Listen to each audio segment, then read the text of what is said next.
মোহাম্মদ শাফাত কাদির।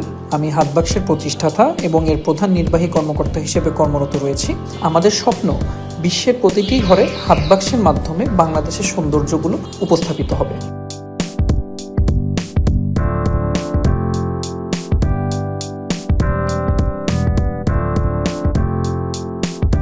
আমি মোহাম্মদ খায়রুল বাশার সজল, admin head হাতবাক্স।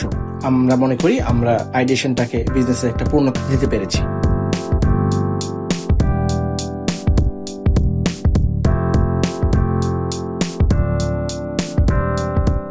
আমি তানজিনা তারেক। আমি হাতবাক্সতে চিফ মার্কেটিং অফিসার হিসেবে দায়িত্ব পালন করছি। দেশীয় প্রোডাক্ট নিয়ে কাজ করার ইচ্ছা থেকেই হাতবাক্সের উৎপত্তি।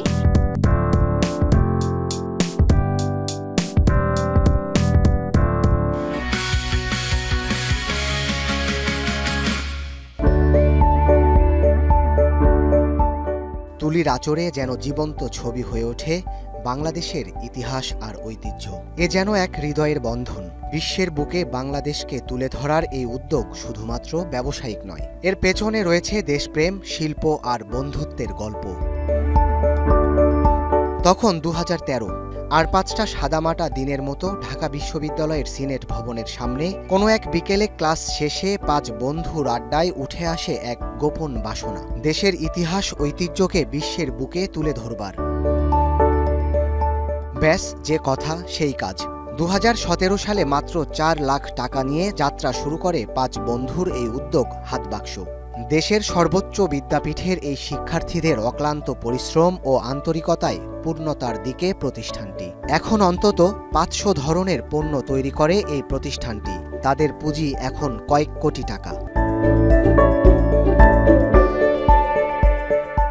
সুপ্রিয় দর্শক, ঈদ মুবারক। স্বাগত জানাচ্ছি পোলার আইসক্রিম নিবেদিত স্টার নিউজের বিশেষ আয়োজন ঈদ বন্ধুত্বের উৎসবে। আজকে আমাদের আলোচনা বন্ধুত্ব থেকে ব্র্যান্ড। যেই ব্র্যান্ডের 2জন স্বত্বাধিকারী আজকে আমাদের আলোচনার অতিথি। ঈদ মুবারক আপনাদের দুজনকে। ঈদ মোবারক। শুরুতেই তানজিনা তারেক আপু, আপনার কাছে আসতে চাচ্ছি যে এইবারের ঈদ আপনাদের কেমন কাটলো? আলহামদুলিল্লাহ, ঈদ অনেক ভালো কেটেছে। পরিবারের সাথেই বরাবর আমরা ঈদ পালন করেছি এবং ঢাকাতেই আছি, যার কারণে আজকে এখানে আসতে পেরেছি। আর ঈদ মানেই তো দেখা যায় যে সারা বছর টাইম পাই না, সো দেখা যায় যে ঈদের সময় একটু আত্মীয় স্বজনের বাসায় যাওয়া, একটু ভালো মন্দ রান্নাবান্না করা, পরিবারকে সময় দেওয়া। সো আলহামদুলিল্লাহ ভালো কেটেছে। সেক্ষেত্রে আরেকটা বিষয় যদি বলতে চাই যে আপনার যেহেতু একটা প্রতিষ্ঠান আছে, আপনি দীর্ঘদিন শ্রম দিচ্ছেন এর পেছনে, আবার আরেকদিকে ফ্যামিলি থাকে, সেক্ষেত্রে আবার পরিবার বন্ধু সবার সঙ্গেই আসলে এই ঈদের সময়টাকে সবাই কিন্তু প্রত্যাশা করে যে একটা ভালো সময় কাটুক। সেক্ষেত্রে কিভাবে আসলে সমন্বয় করেন? শুরু করি ঈদের আগের দিন থেকে, লাইক চাঁদ রাতে কিছু মানুষের সাথে ঘোরাঘুরি করি। দেন হচ্ছে ঈদের দিন তো পরিবারের সাথেই কাটানো প্রেফার করি। আম্মু আব্বুর বাসায় যাই, দেখা করি ইনলজের সাথে, ওখানে যারা রিলেটিভস আছেন তাদের সাথে, যাদের সাথে সম্ভব দেখা করি। দেন হচ্ছে ঈদের পর দিনটাও ফ্যামিলির জন্য রাখি।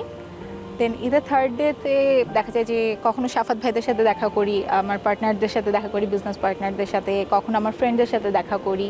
যখন যেভাবে যে টাইম ম্যানেজ করতে পারে তার সাথে মানে অ্যাকোমোডেট করার ট্রাই করি। আর অফিস খোলার পরও দেখা যায় যে 1-2 দিন এই বন্ধটার রেস্টটা রয়ে যায়, তখনও দেখা করি। যার সাথে দেখা হয়নি তার সাথে হয়তো তখন একটু আর্লি বের হয়ে যাওয়ার সুযোগ থাকে, ঢাকা একটু ফাঁকা থাকে, সো তখনও দেখা করে ফেলি। এভাবে ম্যানেজ করতে হয় আর কি। আমরা একটু শাফাত ভাইয়ের কাছে আসতে চাচ্ছি। শাফাত ভাই, যেহেতু আপনাদের একটা পার্টনারশিপ আছে, দীর্ঘদিনের বন্ধুত্ব আছে, ঈদে তো গতানুগতিক সবারই একটা পরিকল্পনা থাকে, কিন্তু এই যে আপনাদের ব্যবসায় যে পার্টনারশিপ এবং এর মধ্যে আবার বন্ধুত্ব, ঈদ কেন্দ্রিক আপনাদের মধ্যে আসলে কি পরিকল্পনা থাকে? আমাদের আসলে যেটা হয়, দেখেন, আমরা যারা ব্যবসা নিয়ে কাজ করছি আর কি, আমাদের জন্য ঈদ হচ্ছে অ্যাকচুয়ালি ডাবল এজড সোর্ড। কেন এটা বলছি? কারণ হচ্ছে আমাদের ঈদের আগে যারা আমরা ছোট থেকে বড় হচ্ছি মাত্র ব্যবসায়, তো তখন আমাদের যেটা সবচেয়ে বড় চ্যালেঞ্জিং থাকে যে সময় মতো আমাদের যারা কর্মচারী কর্মকর্তা আছে তাদের বেতন এবং বোনাস ক্লিয়ার করা। তো অনেক সময় দেখা যায় যে ওই জায়গাটাতে আমরা কিন্তু বেশি স্ট্রাগল করতে হয়, কারণ অনেক সময় অন টাইম আমার বিল আসতেছে না, অনেক সময় আমার প্রোডাক্টটা হয়তো অন টাইম ডেলিভারি হচ্ছে না, বা কোনো জায়গাতে পেমেন্টে ইস্যুস হচ্ছে। সো আমাদের হিসাবে বা ব্যক্তিগতভাবে আমি যেটা মনে করি, আমার ঈদ তখন থেকে শুরু হয় যখন আমি আমার প্রত্যেকটা কর্মীর হাতে তার বেতন বোনাসটা পৌঁছে দিতে পারি। এরপর যদি আসি হচ্ছে আমাদের পরিবার বা আমার বন্ধু বান্ধব এবং আমার অংশীদার, তাদেরকে নিয়ে আমার ঈদের পরিকল্পনা। আমি আসলে খুব স্ট্রাকচার্ড একজন মানুষ। আমি আসলে ঈদটাকেও ওই ব্যবসা করতে গিয়ে বা কাজ করতে গিয়ে যেভাবে আমি একটা টু ডু লিস্ট বানাই, আমার ঈদটার জন্য পরিকল্পনা এরকমই থাকে যে হ্যাঁ, ঈদের এবার আমাদের কোম্পানি থেকে আমরা 7 দিনের বন্ধ নিয়েছি। সো এই 7 দিন যেটা শুরু হয়ে যাচ্ছে চাঁদ রাত থেকে, সো চাঁদ রাতে কার সাথে বের হব, ঈদের দিন কোথায় কোথায় যাব, এবং ঈদের পরের দিনগুলো আসলে কার সাথে কোথায় যাব, সেটা আমার আসলে ঈদের 1 সপ্তাহ আগেই স্ট্রাকচার্ড এবং প্ল্যান হয়ে থাকে। আপুর কাছে একটু আসতে চাই যে এই যে ঈদে আপনাদের যারা বা এই ব্যবসায় যারা পার্টনার রয়েছেন, আপনারা আসলে কত বছর ধরে এই বন্ধুত্বের মধ্যে আছেন?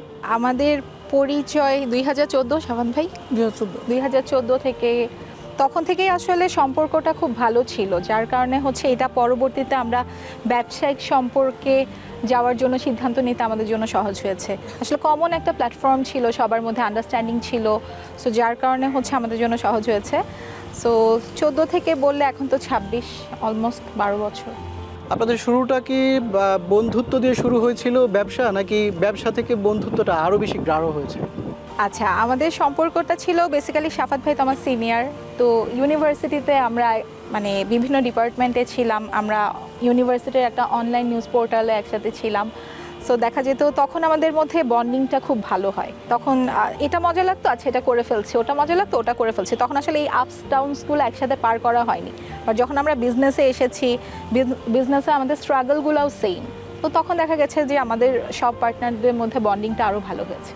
সাফাত ভাই কিছু একটু আসতে চাই যে এই যে বন্ধুত্ব থেকে একটা ব্র্যান্ড তৈরি করার যে আপনাদের ওই সময় একটা স্বপ্ন ছিল, আমরা যতটা জানি যে ঢাকা বিশ্ববিদ্যালয় আমরা দেখি বরাবরের মতোই যে বিশ্ববিদ্যালয়গুলোতে যারা পড়াশোনা করে তাদের চাকরি বা ক্যাডার ভিত্তিক ক্যারিয়ার গড়ার একটা পরিকল্পনা থাকে, সেখানে একটা ব্যবসা দাঁড় করা শুরুতে আসলে কতটা চ্যালেঞ্জ ছিল?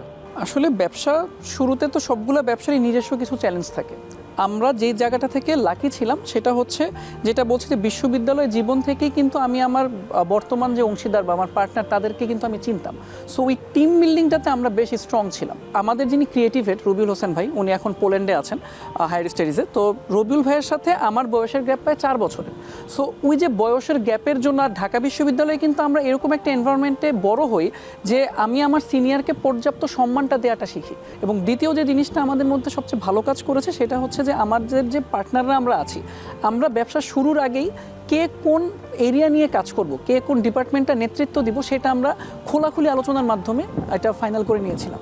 এবং যে কারণে দেখা গিয়েছে যে যখন ব্যবসাগুলো বড় হয়েছে বা আমরা আমাদের কাজের পরিসরটা বড় করেছি, আমাদের মধ্যে কিন্তু ওই রকম কোনো কলিশন আর পরবর্তীতে সৃষ্টি হয়নি। আর ইনিশিয়াল আমরা সবচেয়ে বড় চ্যালেঞ্জ যেটা ফেস করেছি সেটা হচ্ছে আমরা এমন একটা কনসেপ্ট নিয়ে বাংলাদেশে কাজ করতে চাচ্ছিলাম যেটা অ্যাকচুয়ালি 2017 বা 2018 আগে বাংলাদেশের মার্কেটে ছিলই না। সো প্রথমত হচ্ছে আমাকে একটা নলেজ ব্যারিয়ারকে কিন্তু ডিঙ্গিয়ে মানুষের কাছে পৌঁছাতে হয়েছে। মানুষ তাদের বাসায় হয়তো স্ট্যাচু অফ লিবার্টি বা হচ্ছে গিয়ে দিল্লি আগ্রার তাজমহলের মিনিয়েচার রাখতে তখন অভ্যস্ত, কিন্তু তারকে সেই জিনিসটা বোঝানো যে ওয়াই আপনি বাসায় তাজমহল রাখবেন, তাজমহলের পাশাপাশি আমাদের স্বাধীনতার ধারক ও বাহক আমাদের স্মৃতিসৌধটা রাখেন না, লুইয়াই কানের যে অসাধারণ সুন্দর সৃষ্টি সংসদ ভবনটা রাখেন না। সো বাংলাদেশের স্থাপত্য শৈলীর যে মিনিয়েচার হতে পারে এবং সেটা যে একটা ডেলিগেশনের গিফট হতে পারে বা হোম ডেকোরের আইটেম হতে পারে, সেটা আমাদেরকে বোঝাতে এবং ওই ইনিশিয়াল মার্কেটটা ক্যাপচার করতে আমাদের বেশ লম্বা সময় পার করতে হয়েছে। আর এরপরে যেটা ছিল সেটা হচ্ছে আমাদের র মেটেরিয়াল নিয়ে আমরা বেশ একটা সবচেয়ে বড় চ্যালেঞ্জ ফেস করি, কারণ আমরা বাংলাদেশে মিনিয়েচার বলেন বা ট্যুরিজম সুভিনির বলেন, এটার পায়োনিয়ার। সো যেহেতু আমরা এটা নিয়ে সর্বপ্রথম কাজ করা শুরু করেছি, we did not have any guideline যে প্রপার র মেটেরিয়ালটা কী হবে। সো আমাদের অলমোস্ট 8 থেকে 9 মাস কিন্তু ওই পারফেক্ট র মেটেরিয়াল যেটা, সেটা R&D করতে চলে গিয়েছে। কিন্তু পরবর্তীতে যখন আমি র মেটেরিয়ালটা আইডেন্টিফাই করে ফেলতে পেরেছি এবং মানুষকে বোঝাতে সক্ষম হয়েছি যে হ্যাঁ, আগ্রার তাজমহলের পাশাপাশি আপনি বাগেরহাটে 7 গম্বুজ মসজিদটাও রাখেন, তখন কিন্তু আমার মার্কেটটা বেশ ভালো হয়েছে এবং ওই ভালোর ধারাবাহিকতাটা কিন্তু আমরা এখনও ধরে রাখতে পেরেছি। আপুর কাছে একটু ফিরতে চাই যে আপু, যেহেতু আপনারা একটা বন্ধুত্বের জায়গা থেকে একটা ব্র্যান্ড দাঁড় করিয়েছেন, সেই জায়গাতে একজন নারী হিসেবে এই যে পথ চলা একসঙ্গে, পারিবারিকভাবে সামাজিকভাবে এইখানে আসতে আসলে কতটা চ্যালেঞ্জের মুখোমুখি হতে হয়েছে? আমার ক্ষেত্রে হ্যাঁ, সাফাত ভাইকে যেহেতু আমি চিনতাম, সো আমি আসলে বিয়ের পরেই জয়েন করেছি হাত বাক্সতে। তো সাফাত ভাইকে যেহেতু আমি আগে থেকেই চিনতাম, সো আমার হাজব্যান্ডের একটু আইডিয়া ছিল, যদিও ওইভাবে পরিচয় ছিল না, বাট আইডিয়া ছিল যে না আচ্ছা ঠিক আছে ওদের সাথে আমি যেতে চাচ্ছি বিজনেসে। সো আমার হাজব্যান্ড আমাকে যেটা বলেছে অ্যাট ইউর ওন রিস্ক, তুমি যাও, বাট হচ্ছে আমি বেসিক্যালি একটা ভালো জব ছেড়ে আমি ভাইয়াদের সাথে জয়েন করি। সো আমাকে তখন বলেছে যে অ্যাট ইউর ওন রিস্ক, তুমি এটা ছেড়ে যাচ্ছ, তুমি বিজনেসের ফিউচার কি এখনও জানো না, যেহেতু বিজনেস মাত্র ডেভেলপ হচ্ছে বা হবে এখন। সো আমি বললাম যে না, আমি যেতে চাই, আমি এই চ্যালেঞ্জটা নিতে চাই। সো আমাদের অফিস যেহেতু আজিমপুরে, সো এতে একটু ব্যাকডেটেড হিসেবে অনেকে মানে মনে করেন যে এটা একটু ব্যাকডেটেড এরিয়া। তো সেই ক্ষেত্রে হয়তো হ্যাঁ অনেকে বলেছে আজিমপুরে যাবা, এত দূরে যাবা কেন, কি দরকার, তুমি তো বিসিএস দিতে পারো যেহেতু ঢাকা ইউনিভার্সিটি থেকে পাস করেছো, বা তুমি তো একটা ভালো জবে আছো, তুমি তোমার এই লাইফটাকে আরেকটু এক্সপ্লোর করো, জবে ছুটি ভালো, বিজনেসে তো তোমাদের দিন রাত থাকবে না, কিছু থাকবে না, আদৌ বিজনেসটা তোমরা দাঁড়া করাতে পারবা কি না, এই ধরনের কিছু কোয়েশ্চেন অ্যারাইজ হয়েছিল আশেপাশে থেকে।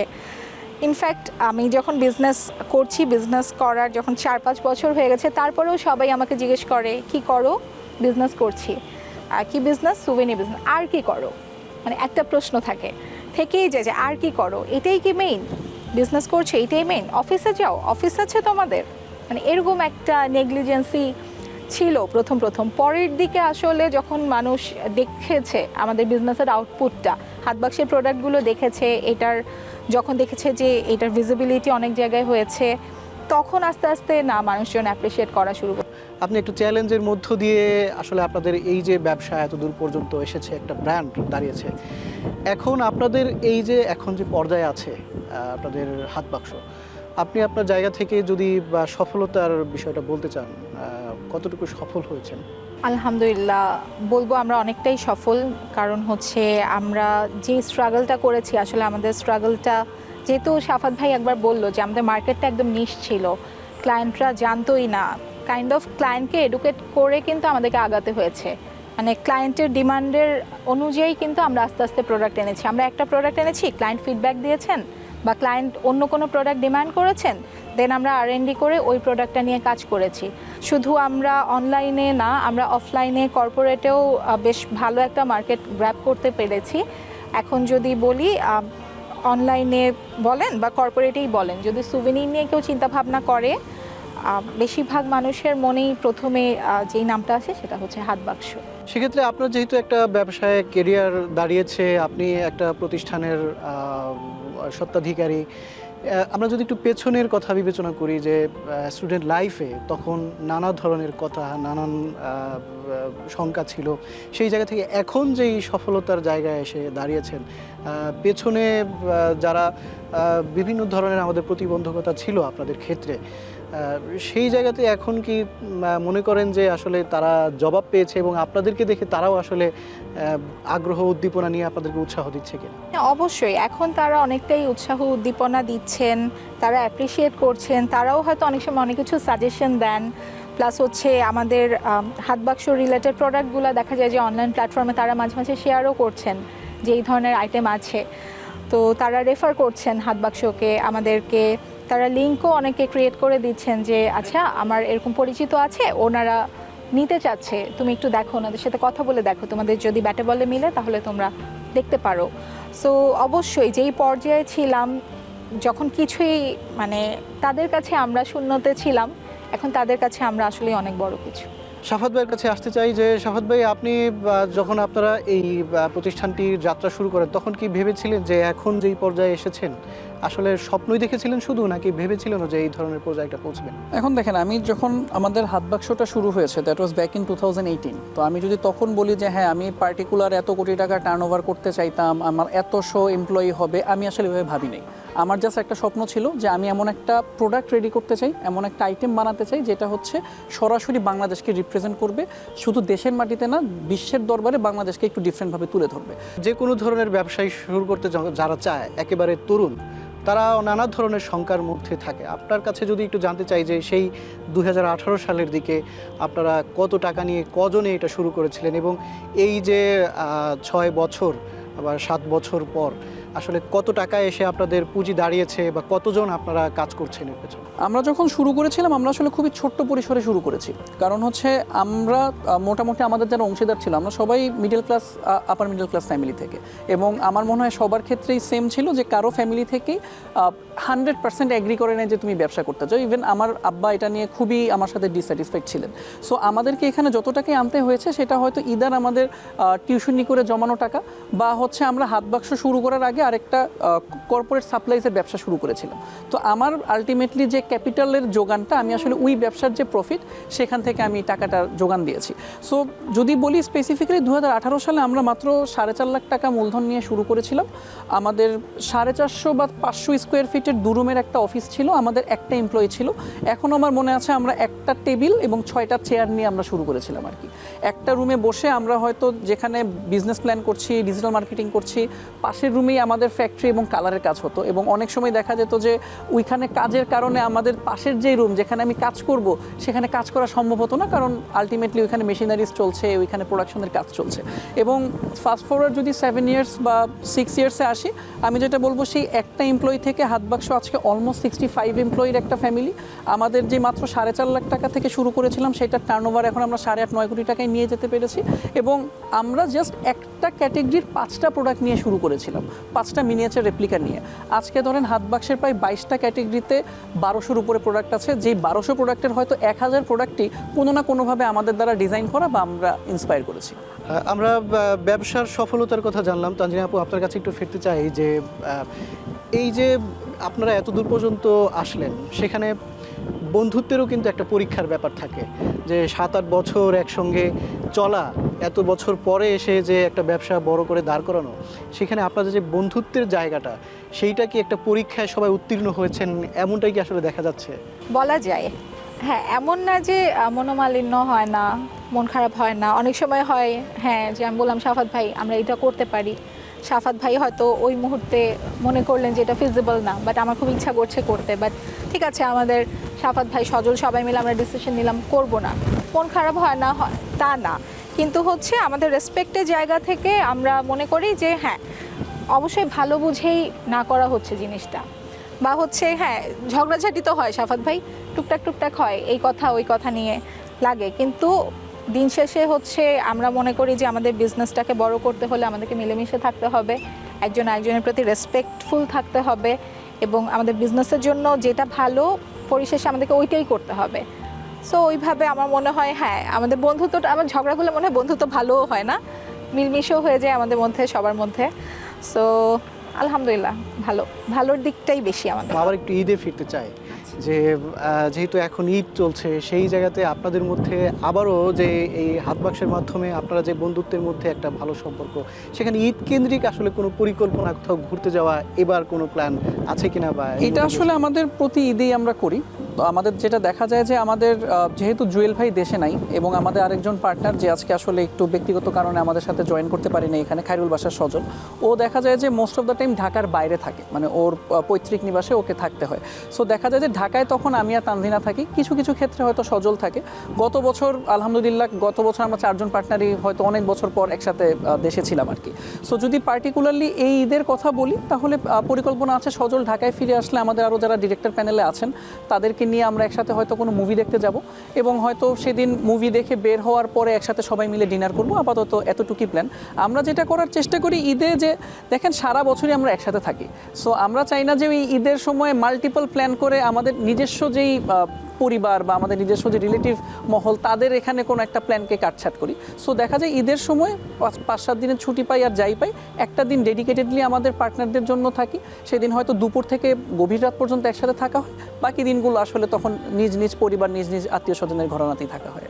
আচ্ছা, আপুর কাছে একটু জানতে চাই যে এই ঈদ কেন্দ্রিক যে যারা চাকরিজীবী তারা তো 5-7 দিনের একটা ছুটি পান, ভাইয়া যেমন বলছিলেন যে আপনারাও একটা ছুটি পান, আসলেই কি একটা প্রতিষ্ঠানের স্বত্বাধিকার হিসেবে সেই প্রতিষ্ঠানটিকে 5-7 দিনের জন্য একেবারে ভুলে থাকতে পারেন কিনা এই ঈদ কেন্দ্রিক? কখনোই পসিবল হয় না, বিকজ হচ্ছে আমাদের বিজনেসের যেই প্যাটার্নটা, সেটাতে দেখা যায় যে আমাদের কোনো না কোনো কর্পোরেট অর্ডার ঢুকে ঈদের আগে, যেটা ঈদের পরে ডেলিভারি লাগবে, এবং ঈদের ছুটিতে আমরা এটা নিয়ে কনসার্ন থাকি সবাই আসবে কি না, তো দেখা যায় যে আমরা নিজেদের সাথে যোগাযোগের পাশাপাশি আমাদের যারা আমাদের টিম মেম্বাররা আছে তাদের সাথে যোগাযোগ করি মাঝে মাঝে। এমন না যে তাদের ঈদ স্পয়েল করে দিচ্ছি, বাট আমাদের গ্রুপের মধ্যে হাই হ্যালো তোমরা অন টাইমে চলে এসো এই ধরনের কথাবার্তা হয়, বা কেমন কাটলো ঈদ, সবাই শুভেচ্ছা বিনিময় করা, এগুলো চলে। আর হচ্ছে যেহেতু আমাদের অনলাইন প্ল্যাটফর্ম আছে, সো অনলাইন প্ল্যাটফর্মেরও রেসপন্সগুলো কেমন যাচ্ছে, ঈদের বন্ধে অর্ডার ঠিকমতো আসছে কি না, ঈদের পরে কতদিনের মধ্যে অর্ডার ডেলিভারি করতে হবে, এগুলো তো মাথায় ঘুরতেই থাকে। প্লাস হচ্ছে কর্পোরেট অর্ডারের ক্ষেত্রে ঈদের পরে কর্পোরেট অর্ডারগুলো কত তাড়াতাড়ি তুলতে পারবো। আমার যদি কালার আর্টিস্ট গ্যাপ দেয়, মানে 3-4 দিন পরে জয়েন করে, তাহলে তার কালারের পোর্শনটা কে কালার করবে, এই ধরনের চিন্তা মাথার মধ্যে ঘুরতেই থাকে। আসলে আমাদের ঈদটা হচ্ছে, ব্যবসাটা আসলে আমাদের নিজেদের অস্তিত্বের সাথে মিশে গেছে। এখন ঈদ যেমন ঠিক আছে, আমরা পরিবারের সাথেই আছি, কিন্তু অবশ্যই ব্যবসাকে ভুলে না, ব্যবসা আমাদের সাথেই থাকে সবসময়। আপনাদের জন্য শুভকামনা এবং ভালো থাকুক আপনাদের বন্ধুত্ব এবং হাত বাক্স। থ্যাংক আপনাকে ইউ। অসংখ্য ধন্যবাদ আমাদেরকে এত সুন্দর একটা আয়োজন আমন্ত্রণ করার জন্য। ঈদ মোবারক। ঈদ মোবারক। দর্শক, পোলার আইসক্রিম নিবেদিত স্টার নিউজের বিশেষ আয়োজন ঈদ বন্ধুত্বের উৎসবে এই ছিল আজকের আয়োজন। আমরা দেখেছি কিভাবে গড়ে উঠেছে হাত বাক্স এবং বন্ধুত্ব থেকে কিভাবে গড়ে ওঠে একটি ব্র্যান্ড। স্টার নিউজের সঙ্গেই থাকুন। ঈদ মুবারক।